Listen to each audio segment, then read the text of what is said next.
13 अप्रैल 1984 की सुबह भारतीय वायुसेना के कुछ हेलीकॉप्टर चुपचाप लद्दाख की बर्फीली पहाड़ियों की ओर बढ़ रहे थे। उनमें बैठे सैनिक जानते थे कि वे एक ऐसे मिशन पर जा रहे हैं जहां से लौटना भी मुश्किल हो सकता है। उस समय सियाचिन ग्लेशियर एक ऐसा इलाका था जिस पर किसी का सीधा कब्जा नहीं था, लेकिन भारत और पाकिस्तान दोनों उसे अपने नक्शे में दिखाते थे। यही वजह थी कि ये इलाका धीरे धीरे एक बड़े संघर्ष का केंद्र बनता जा रहा था। 1970 और 80 के दशक में पाकिस्तान ने एक चालाकी भरी रणनीति अपनाई। उसने विदेशी पर्वतारोहियों को परमिट देना शुरू किया और दुनिया को ये दिखाने की कोशिश की कि सियाचिन उसी का हिस्सा है। ये एक खामोश कब्जे की शुरुआत थी। भारत ने जब ये देखा तो उसे खतरे का अंदाजा हो गया। अगर पाकिस्तान पहले इस इलाके पर कब्जा कर लेता तो वो भारत के लिए बहुत बड़ा सामरिक नुकसान होता। खास तौर पर लद्दाख और कारगिल क्षेत्र की सुरक्षा खतरे में पड़ सकती थी। भारतीय खुफिया एजेंसियों को जल्द ही एक अहम जानकारी मिली। पाकिस्तान की सेना सियाचिन की ऊंचाइयों पर कब्जा करने की तैयारी कर रही थी और ये ऑपरेशन बहुत जल्द शुरू होने वाला था। अब भारत के पास समय बहुत कम था।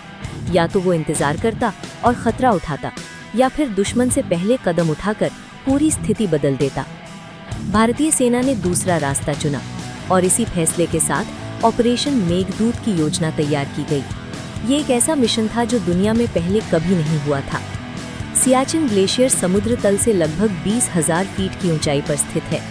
यहाँ तापमान -50 डिग्री सेल्सियस से भी नीचे चला जाता है और ऑक्सीजन की कमी के कारण शरीर धीरे धीरे जवाब देने लगता है।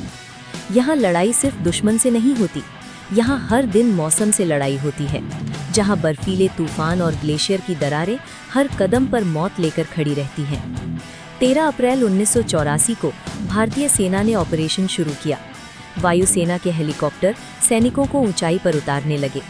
ये मिशन बेहद जोखिम भरा था, क्योंकि इतनी ऊंचाई पर उड़ान भरना ही एक चुनौती थी। भारतीय सैनिक धीरे धीरे ऊंचाई पर चढ़ते गए। उनके पास सीमित संसाधन थे, लेकिन हौसला असीम था। हर कदम उन्हें मौत के और करीब ले जा रहा था।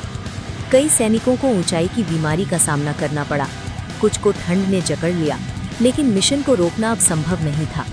दिन और रात का फर्क मिट चुका था, सिर्फ बर्फ, हवा और खामोशी थी, और उन सब के बीच भारतीय सैनिक अपने लक्ष्य की ओर बढ़ते जा रहे थे। धीरे धीरे भारतीय सेना ने एक एक कर महत्वपूर्ण चोटियों पर कब्जा करना शुरू कर दिया। ये वही जगह थी जिन पर पाकिस्तान की नज़र थी, लेकिन भारत उनसे पहले पहुंच चुका था। कुछ दिनों बाद पाकिस्तान की सेना भी वहां पहुंची, लेकिन जो उन्होंने देखा वो उनके लिए एक बड़ा झटका था। हर महत्वपूर्ण पोस्ट पर भारतीय सैनिक पहले से मौजूद थे। जहां वे अपना झंडा फहराना चाहते थे, वहां पहले से ही भारत का तिरंगा लहरा रहा था। अब उनके पास पीछे हटने के अलावा कोई विकल्प नहीं था। ऑपरेशन मेघदूत बिना किसी बड़े युद्ध के ही एक बड़ी जीत बन चुका था। भारत ने दुनिया की सबसे ऊंची बैटलफील्ड पर अपना नियंत्रण स्थापित कर लिया था और पाकिस्तान की पूरी योजना विफल हो गई थी। इसके बाद भी सियाचिन में संघर्ष पूरी तरह खत्म नहीं हुआ। दोनों देशों के बीच समय समय पर झड़पें होती रहीं, लेकिन ऊंचाई पर बढ़त हमेशा भारत के पास रही।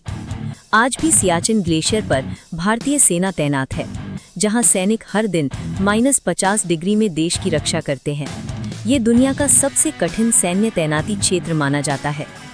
ऑपरेशन मेघदूत ने ये साबित कर दिया कि सही समय पर लिया गया फैसला इतिहास बदल सकता है। ये सिर्फ एक सैन्य ऑपरेशन नहीं था, ये साहस, रणनीति और दृढ़ संकल्प की एक मिसाल था।